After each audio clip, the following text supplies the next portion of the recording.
Делегация Минздрава России во главе с генеральным директором Национального медицинского исследовательского центра кардиологии имени академика Чазова, главным внештатным кардиологом Минздрава России Сергеем Бойцовым посетила республиканскую больницу. Гостей сопровождали исполняющий обязанности министра здравоохранения Эдуард Будба и исполняющий обязанности главврача больницы Эрик Хатхва.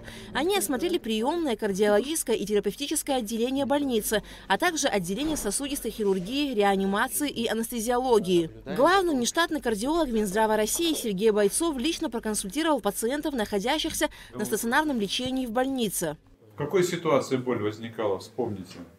При ходьбе, подъем по лестнице или просто не вставал? Просто даже иногда бывает, когда сидел, да, без дела. Вот, сидел, Когда первый раз у вас удушье возникло ночью? не помню. Месяц, полгода? Да нет, еще недавно, ну дней 15. Дней 15. Вам сколько лет? Какой год? 72. Вы не работаете? Как не работаю? Работаете сейчас? Колхозное Хозяйство, да?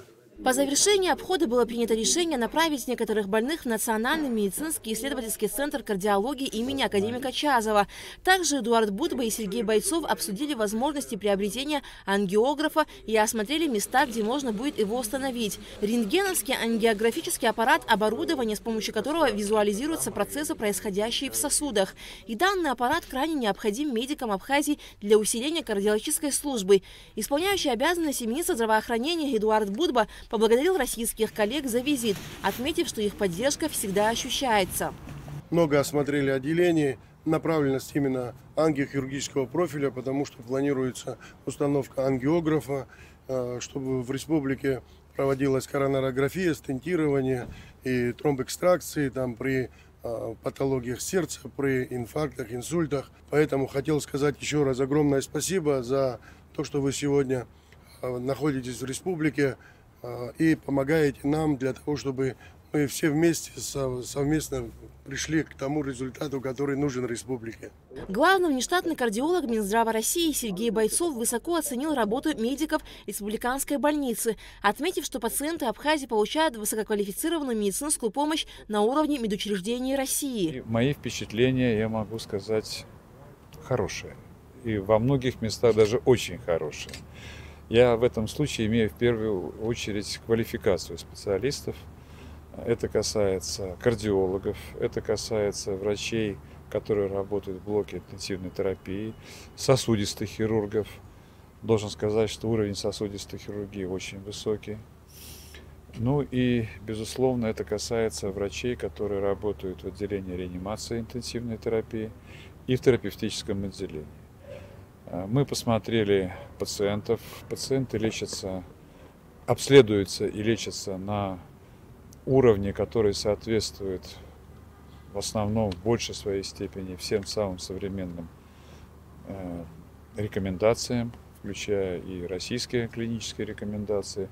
Чувствуется наличие тесного сотрудничества между врачебными коллективами, даже коллективами, могу сказать, и конкретными врачами, между врачами Республики Абхазия и врачами Российской Федерации. Это не только участие в конференциях, но это и личные контакты, в том числе и в рамках образовательного процесса. Поэтому впечатление, повторюсь, очень хорошее в этом плане. Ну и, безусловно, есть перспективы для развития. И это было, наверное, одной из наших главных задач – оценить возможности дальнейшего развития оказания помощи при острых инфарктах миокарда, при острых нарушениях мозгового кровообращения, при инсультах. Ну и в том числе развитие дальнейшей сердечно-сосудистой хирургии, главным образом сосудистой хирургии. Для этого требуется дополнительные решения, которые мы, собственно, сейчас и рассматривали. И, в общем, мы уже имеем готовые предложения, которые вполне реализуемы. Затем делегация Минздрава России посетила Сухумскую городскую клиническую больницу, где ознакомилась с работой медучреждения. Сергей Бойцов также проконсультировал пациентов реанимационного отделения. Алька Трапшна Алашхинджерия, Нарсоу Цулукия, Абхазское телевидение.